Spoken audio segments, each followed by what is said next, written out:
Hello दोस्तों, welcome back to our YouTube channel Pathshala. दोस्तों, class 11 physics में हम तीसरा चैप्टर पढ़ रहे हैं, मोशन इन स्टेट में। ठीक है, पिछली वीडियो में हमने इसकी काइनेमेटिक इक्वेशन देखी।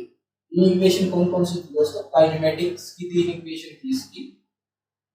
पहली थी v is equal to u plus a t, ठीक है, s is equal to u t plus half a t square, ठीक है। तीसरी इक्वेशन है v square is equal to u square plus में 2as, जहाँ पे v final velocity, u initial velocity, a acceleration और t टाइम पीरियड, ठीक है। इसके अंदर है s हमारा displacement, u initial velocity, t time और a और t के बारे में आपको बता दिया, ठीक है। अब तीसरी इक्वेशन है, उसमें भी यही चीजें, v final velocity, u initial velocity और a है हमारा एक्सेलरेशन, s डिस्प्लेसमेंट, ठीक है। अब बात क्या आती है दोस्तों कि हमने जो इक्वेशन देखी थी वो देखी थी फॉरवर्ड और रिवर्स डायरेक्शन के लिए, फॉरवर्ड और रिवर्स डायरेक्शन के लिए। हालांकि यूज अपवर्ड और डाउनवर्ड डायरेक्शन के लिए भी यही इक्वेशन होगी, लेकिन एक चीज है, एक फोर्स है वो एक्स्ट्रा एंड अप हो जाता है इसके अंदर, ठीक है। जो हम पढ़ रहे हैं उसके अंदर एक एक्स्ट्रा फोर्स आ जाता है, उसको हमें कंसीडर करना पड़ेगा अपवर्ड और डाउनवर्ड मोशन। कैसे दोस्तों? देखो, आपने देखा होगा कि कोई भी चीज अगर हम हवा में उछालते हैं तो वो वापस पृथ्वी पे आके गिरती है, ठीक। कोई भी चीज अगर हम हवा में उछालेंगे तो वो क्या करेंगे, वापस पृथ्वी पे आके गिरती है। ये किसकी वजह से होता है दोस्तों? ये आपने पहले की क्लासों में पढ़ा होगा कि जब किसी चीज को ऊपर की ओर उछालते हैं तो वो वापस पृथ्वी पे आकर गिरती है। ये किसकी वजह से होता है? ग्रेविटेशनल फोर्स की वजह से, ग्रेविटेशनल फोर्स की वजह से, ठीक है, ग्रेविटेशनल फोर्स। आगे बात सुनिए, तो किसी चीज के ऊपर ग्रेविटेशनल फोर्स कितना लगेगा, ठीक है, या ग्रेविटेशनल फोर्स की वजह से एक्सेलरेशन किसी चीज की क्या होगी। देखो, फोर्स किसके बराबर होता है दोस्तों? एक बार देख लीजिए इसको। ये होता है मास इनटू में एक्सेलरेशन। ये न्यूटन का सेकंड लॉ है, ये आगे आएगा आपके 5th चैप्टर में, लेकिन एक बार देख लेते हैं। जैसे ग्रेविटेशनल फोर्स है, धरती अपनी ओर खींचती है किसी भी चीज को, जिसको हम ऊपर उछालते हैं तो वो वापस जमीन पर क्यों आती है? ग्रेविटेशनल फोर्स की वजह से, ठीक है। तो ग्रेविटेशनल फोर्स है तो वो किसके बराबर रहता है? उस बॉडी के मास और एक्सेलरेशन, ठीक है, मास और एक्सेलरेशन।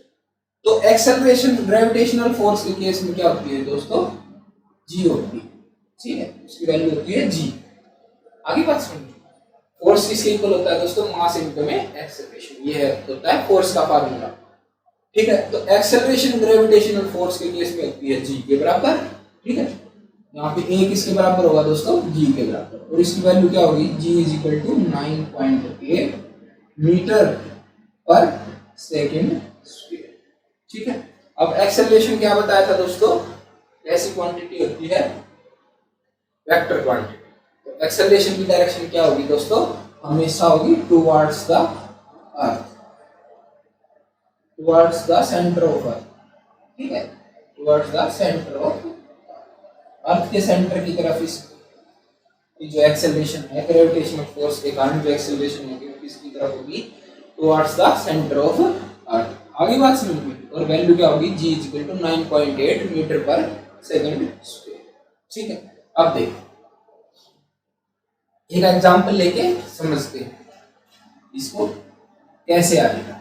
देखो, अब नीचे से कोई चीज हमने फेंक दी, ये हो गया कोई ऑब्जेक्ट ए, ठीक, नीचे से उसको initial velocity u is equal to 10 metre पर सेकंड के साथ मैंने फेंक दिया, ठीक है। तो अब मुझे ये निकालना है कि जो उसका टाइम ऑफ मोशन है वो कितना होगा, यानी कितने टाइम के बाद ये चीज जाके ऊपर डूब जाएगी। देखो, कोई भी चीज, किसी भी चीज को हम नीचे से ऊपर फेंकते हैं, जैसे ये गेंद, तो क्या करती है दोस्तों? एक हाइट तक जाती है, यहाँ पे जाके इसकी वेलोसिटी क्या होगी? 0, ठीक है दोस्तों। वेलोसिटी 0 नहीं होगी तो ये ऊपर ही जाती रहेगी, ठीक है। तो एक टाइम के बाद इसकी वेलोसिटी 0 हो जाती है, फिर क्या आती है? वापस नीचे की तरफ गिरना स्टार्ट कर देती है। पहले यहाँ ये ए बॉल है, यहाँ से हमने इनिशियल वेलोसिटी के साथ इसको ऊपर की तरफ फेंका, इस पोजीशन तक गई, उसके बाद क्या जाती है, इसकी वेलोसिटी 0 हो जाती है। तो यहाँ पर ये इंस्टेंट कुछ मतलब एक स्मॉल इंस्टेंट के लिए रुकती है, क्यों, इसकी वेलोसिटी 0 होगी। फिर क्या हुई, ग्रेविटेशनल फोर्स के कारण ये नीचे की तरफ आती है। आगे बात समझो, देखो वैसे ही देखो ये ए है, इसको ऊपर की तरफ फेंकेंगे तो कुछ समय बाद इसकी वेलोसिटी 0 होगी, ठीक है। तो यहाँ से यहाँ तक पहुंचने में उसको कितना टाइम लगा है वो हम निकालेंगे। वो कैसे निकालेंगे, अब देखो पहली इक्वेशन थी हमारी, वो क्या थी, v = u + at, ठीक है।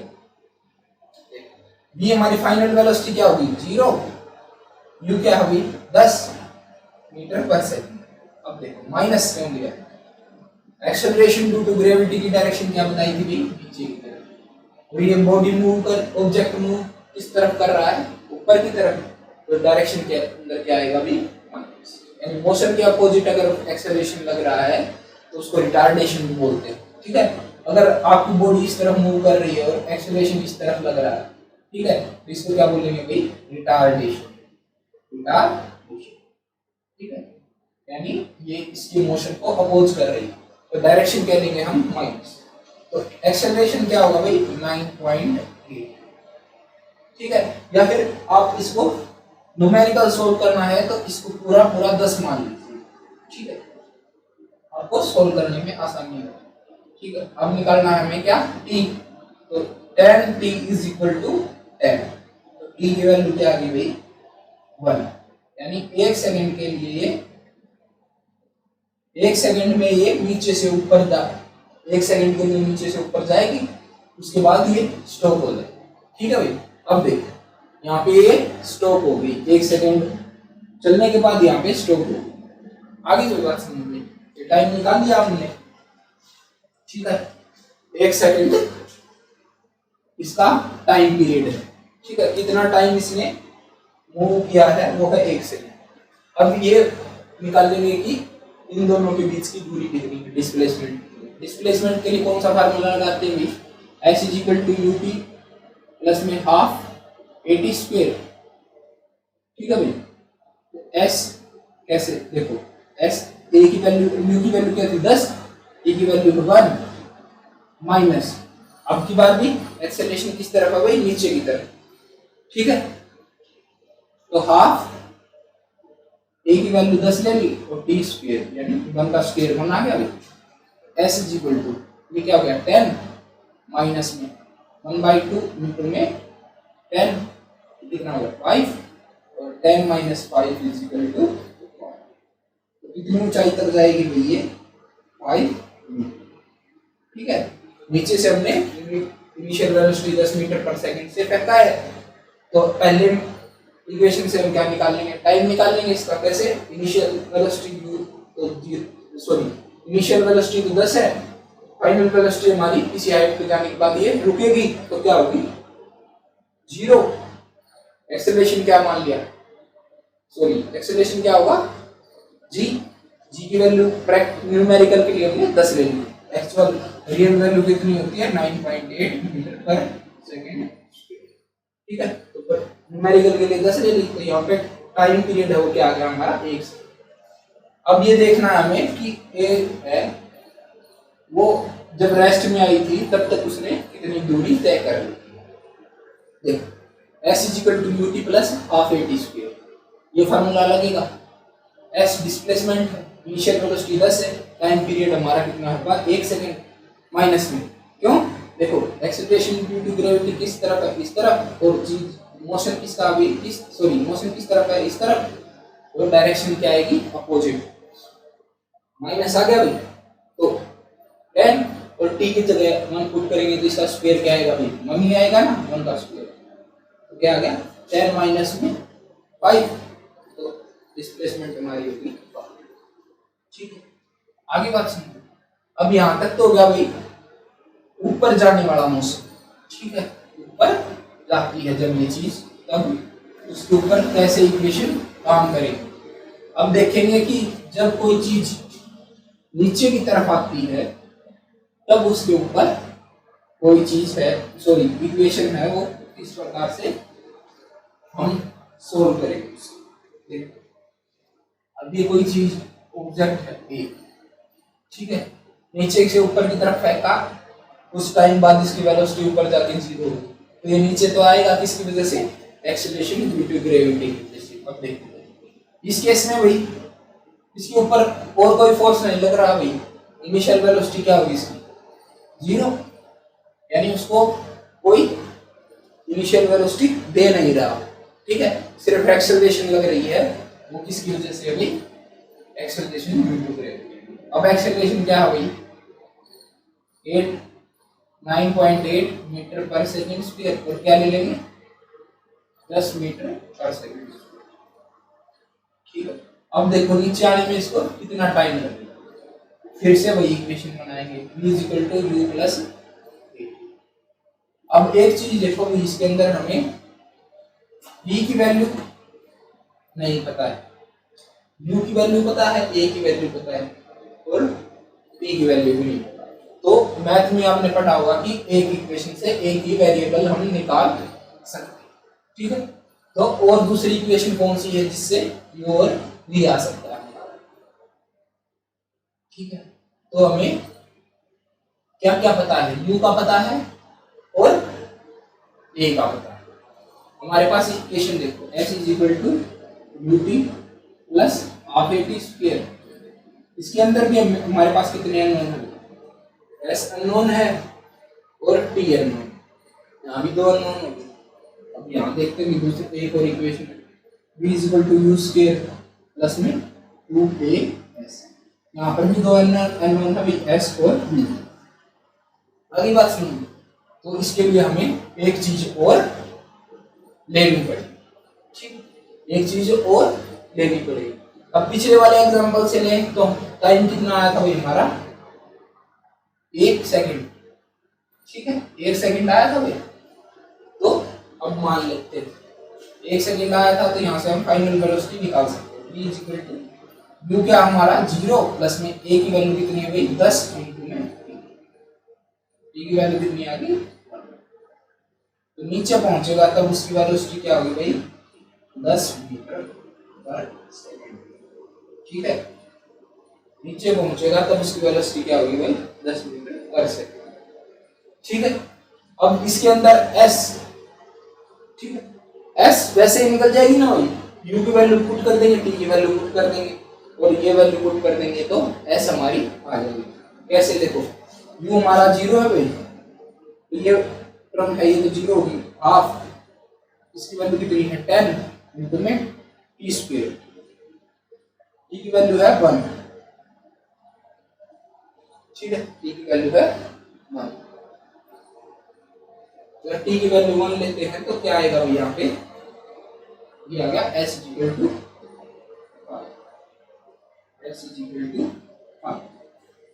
आगे वो बात s = 5। तो इस प्रकार से इक्वेशन लेनी है हमें और सोल्व करना। अपवर्ड और डाउनवर्ड का मतलब समझ में आ गया भाई, तो इसको कैसे इक्वेशन को सोल्व करते हैं अपवर्ड और डाउनवर्ड के लिए, ये भी आपको समझ में आ गया होगा, ठीक है। अगर नहीं आया तो कमेंट करके बता दें। फ्री फॉल, इसके अंदर आपका अगला टॉपिक है फ्री फॉल। फ्री फॉल भी इसके जैसा ही है, डाउनवर्ड मोशन जैसा। फ्री फॉल में क्या है भाई, जो इनिशियल वेलोसिटी है वो हमें क्या लेनी है, जैसे ये कोई बिल्डिंग है भाई, ठीक है, ये बिल्डिंग है, इसके ऊपर से कोई बॉल फेंकनी है, जैसे यहाँ से एक बॉल फेंकनी है, कोई बिल्डिंग के ऊपर खड़ा है तो बॉल ऐसे छोड़ देगा, ठीक है, तो उसकी इनिशियल वेलोसिटी क्या होगी भाई u = 0, इसके ऊपर और एक्सेलरेशन किसकी वजह से होगी भाई, acceleration due to gravity, g = 10 metre पर सेकंड स्क्वायर, ठीक। आगे बात सुनिए, तो इसके लिए हम इक्वेशन लगा लेंगे। एक चीज और दी मिलेगी आपको, मान लिया t इसका टाइम पीरियड दे दिया मोशन का, कितने टाइम में ये ऊपर से नीचे तक आती है, वो मान लिया 10 सेकंड है, ठीक है। तो आपसे क्या पूछ सकता है, फाइनल वेलोसिटी पूछ सकता है, v equal to u plus at। देखो फ्री फॉल के अंदर u हमेशा 0 रहेगी। देखो अब v क्या है भाई, क्या आएगी v, 10 मीटर पर सेकंड है, ठीक है, 10 मीटर पर सेकंड स्क्वायर है ना भाई एक्सेलरेशन। और टाइम पीरियड कितना दे दिया भाई, 10 का। तो v क्या आ गई हमारी 100 मीटर पर सेकंड फाइनल वेलोसिटी, यानी नीचे पहुंचेगा तब उसकी वेलोसिटी क्या होगी, 100 मीटर पर सेकंड। आगे भी बात समझ, 100 मीटर पर सेकंड। तो इसी प्रकार अगर इस बिल्डिंग की हाइट निकालनी है हमें, क्या करेंगे भाई, s is equal to u t plus में half of a t square. S कितना है भाई, u क्या है 0, ये टर्म हो गई हमारी 0, 0 प्लस हाफ, ए की वैल्यू 10 टी स्क्वायर, यानी कितना टाइम बताया भाई 10 सेकंड। तो ये क्या होगा, टी का स्क्वायर 100, और इसको इससे काटेंगे तो 5 आ गया, यानी 500। इसकी हाइट क्या होगी भाई, 500 मीटर। आगे की बात सुनिए, 500 मीटर। कहीं कहीं पर ये देखना, एक चीज और देखना भाई, फ्री फॉल के केस में तुम्हें equation s is equal to u t, तो जैसे u तो हमारा 0 हो गया, तो minus half of g t square मिलेगा, ठीक है। जी तो देखो एक्सेलरेशन ड्यू टू ग्रेविटी की वजह से हो गया, लेकिन माइनस किसकी वजह से आया है, इसने इस लेवल को क्या मान लिया 0, तो इससे नीचे वाले जो भी डिस्प्लेसमेंट होगी उनको मान लिया माइनस का, और ऊपर वाले जो भी डिस्प्लेसमेंट होगी उसको क्या मानना है प्लस। तो ये भी हो सकता है कहीं पे, इसको ध्यान रखना कि आप माइनस भी हो सकता है, क्यों, क्योंकि अगर ये 0 वाला लेवल मानना है, बिल्डिंग की हाइट को 0 मानना है, यानी 0 लेवल रेफरेंस पॉइंट मानना है, तो उससे नीचे की तरफ अगर माइनस लिया है किसी ने, तो इस फॉर्मूले में माइनस आ जाएगा, ठीक है, ये ध्यान रखें।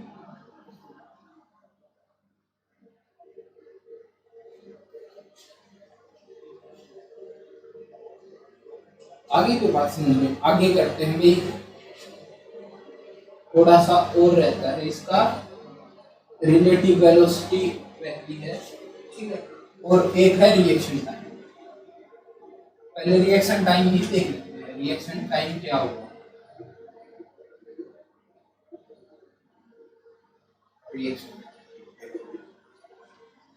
रिएक्शन टाइम क्या होता है भाई, जैसे ये कोई कार है भाई, कार होगी हमारी,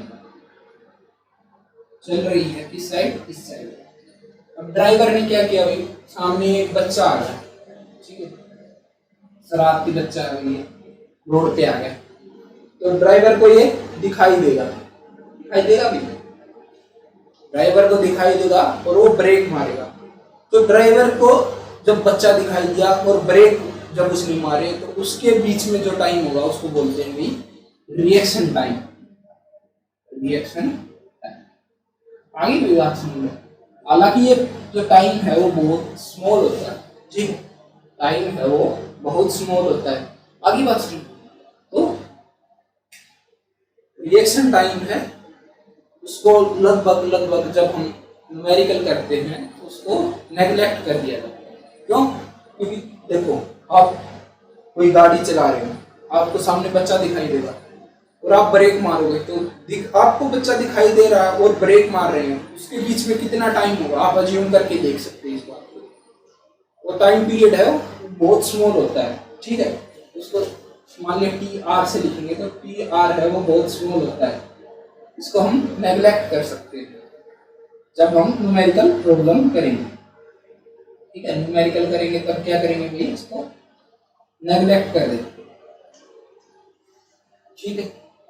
एक और इसका एग्जांपल दिया गया है एनसीईआरटी की, जब आप बात करेंगे, जैसे ये है स्केल, ये आपका दोस्त है, मान लिया आपका कोई फ्रेंड है, वो उसने इसको पकड़ रखा है, ठीक है, मान लिया ये पकड़ रखा है, और नीचे आप जैसे ये स्केल है, मेरे दोस्त ये मैंने इस हाथ से पकड़ रखी है, और मेरे ये हाथ देखो इस प्रकार से, तो इसको छोड़ूंगा तो इतनी देर में मैंने इसको पकड़ लिया, मैंने ऊपर वाला जो छोड़ता है और नीचे वाला उसको पकड़ता है, उतने टाइम के अंदर वो चीज कितनी मूव होगी उसके लिए एक फार्मूला है, d is equal to minus half of g t into में टी आर स्क्वायर। टी का क्या है दोस्तों, रिएक्शन, ठीक है। यानी जब तक नीचे वाला रिएक्ट करेगा, जब तक पकड़ेगा, तब तक वो चीज थोड़ा बहुत मूव कर चुकी होगी। ऐसे ही क्या अभी जैसे कोई बच्चा है, बच्चे को देखेगा, ब्रेक लगाएगा, तब तक गाड़ी कुछ ना कुछ मूव कर चुकी होगी, ठीक है, उतने टाइम के।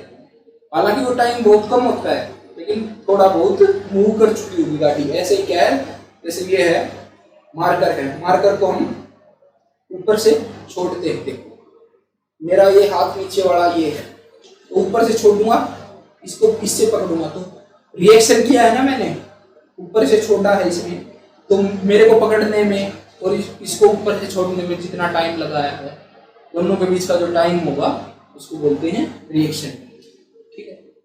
इसको आप आसानी से इससे समझ सकते हैं। जैसे इसके ड्राइवर ने बच्चे को देखा कि सामने बच्चा आ गया, ये ड्राइवर,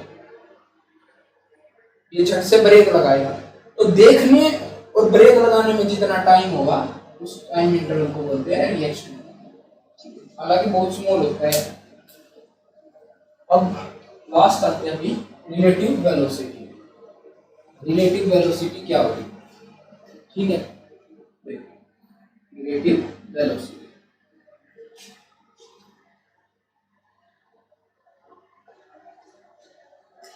आप एक ट्रेन के अंदर बैठे,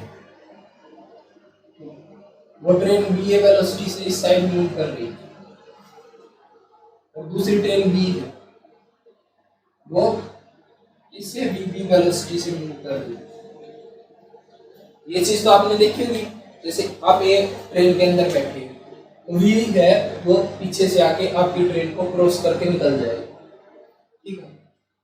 तो क्या होगा, vb की वेलोसिटी v के रिस्पेक्ट में निकालनी है, यानी ये vb वेलोसिटी है, ये किसके रिस्पेक्ट में है, उसकी ग्राउंड के रेफरेंस में, और ये va वेलोसिटी है वो किसके रेफरेंस में है, ये भी ग्राउंड के रेफरेंस में। अब हमें vb यानी b की वेलोसिटी देखनी है किसके रेफरेंस में, a के रेफरेंस में। तो वो कैसे निकालनी चाहिए, b ठीक है, उसको कैसे निकालेंगे दोस्तों, b माइनस b, ठीक है, b माइनस b, या फिर a की वेलोसिटी निकालनी है b के रेफरेंस में, क्या करेंगे, b a b, यानी v की वेलोसिटी, सॉरी a की वेलोसिटी इसके रेफरेंस में, b के रेफरेंस में, वो कैसे आएगी, b a माइनस में b। आगे मेरी बात समझ, b a माइनस में b, ठीक है। आगे बात समझ, ये होती है रिलेटिव वेलोसिटी।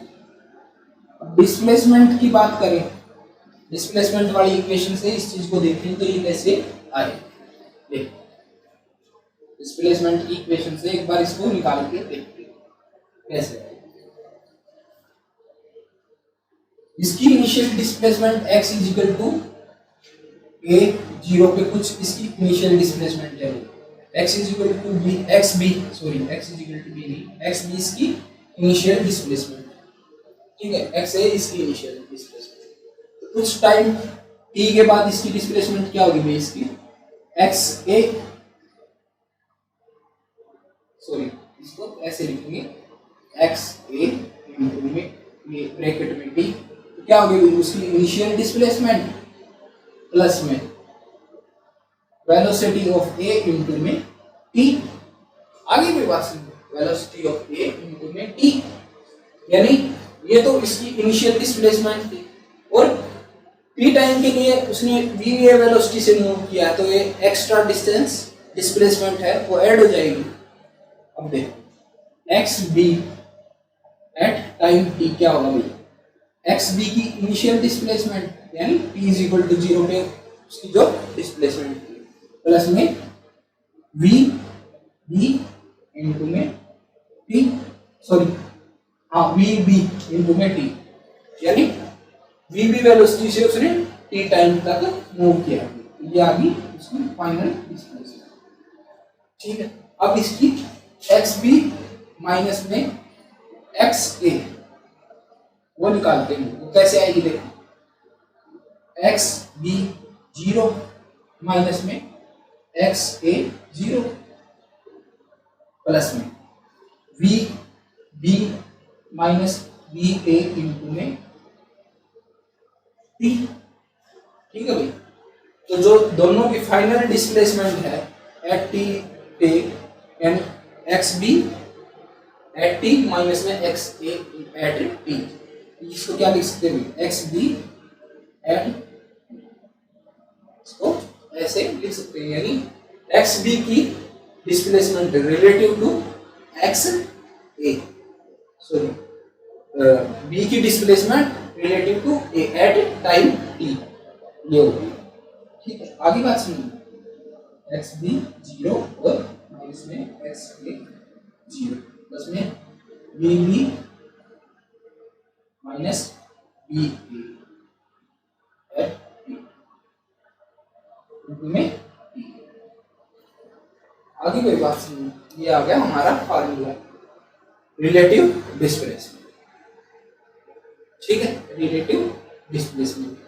अब ये चीज बराबर है, मान लिया ये चीज बराबर है। ठीक है, तो क्या होगा भाई एक्स बी ए टी, इसको इस तरह लिख सकते हैं भाई बी बी माइनस बी ए, और इसको नीचे डिवाइड कर दिया तो ये क्या आ गया भाई, अगर टी है यानी डिस्प्लेसमेंट अपॉन टाइम क्या होता है भाई वेलोसिटी, यानी वी बी ए। ठीक है, at t is equal to t क्या आएगा भाई बी बी माइनस बी। आगे की बात सुनिए, यानी relative velocity of b with respect to a, यानी velocity of b with respect to a क्या होगी भाई at time t b b minus b. आगे की बात सुनिए, अब वी बी ज्यादा है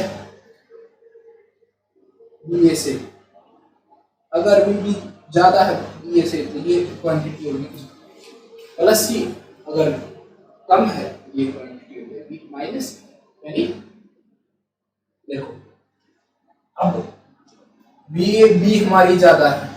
ठीक है, तो वी बी ए है, जैसे इसके केस में निकालते हैं बी बी माइनस बी ए ज्यादा है, बी बी ज्यादा है और बी ए कम है, तो ये ट्रेन इसको क्रॉस कर जाएगी। ठीक है, अगर वी बी ए यानी बी बी कम है और बी ए ज्यादा है, तो ये ट्रेन इसको ए वाली है वो बी को क्रॉस करने नहीं देगी।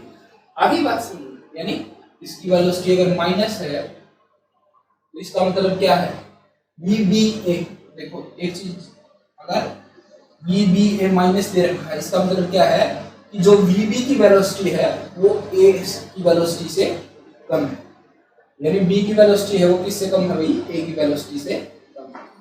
ठीक है, और वी बी ए पॉजिटिव है इसका मतलब क्या है भाई बी की वेलोसिटी है वो ए की वेलोसिटी से ज्यादा है। आगे बस इस प्रकार रिलेटिव वेलोसिटी निकालें। ठीक है, अगर एक चीज और ध्यान रखना भी, देखो अगर दो चीजें ये होगी ए और ये होगी बी, ये इसी तरफ मूव कर रही है इसी तरफ मूव कर रही है, तो देखो बी ए है ये बी बी, अब निकालना मेरे को बी ए बी, क्या करूंगा भाई मैं बी ए माइनस में बी बी, और ये कब होगा भाई जब सेम डायरेक्शन की बात हो।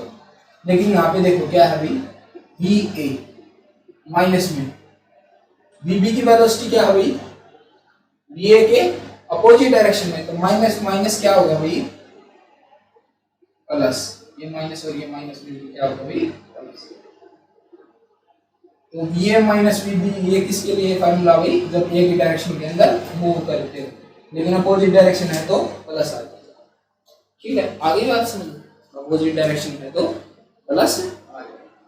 ठीक है, तो आज यहाँ तक करते हैं, इससे अगली क्लास में हम इसके न्यूमेरिकल सोल्व करेंगे। ठीक है दोस्तों, जय हिंद जय भारत।